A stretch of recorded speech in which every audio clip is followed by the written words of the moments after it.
Right, so we're going to demonstrate the active park assist, and we're going to do a perpendicular park. So that would be used if you're going to the supermarket. So what I'm going to do is I'm going to put it in drive, I'm going to hit the little park button, and I'm going to select up here that I want to do a perpendicular park here, and then it just tells you what to do, drive forward and indicate where you want to park, because you can park on the right hand side as well. And I'm just going to wait until the car measures the park for me.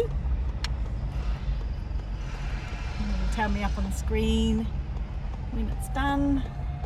Space found stop. It's telling me to shift it into reverse. Just going to shut the window, and then I just let go of the wheel. Oh, fix my hair. And you've still got to brake for the vehicle, but it won't. But you don't need to steer.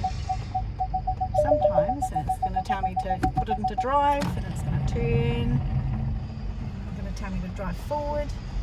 It parks you perfectly as well, like it parks you even space between each vehicle. No curbing wheels anymore if it's a parallel park. Just do it, let it do itself. It's pretty cool. Done! Finished! Put it in the park and away I go.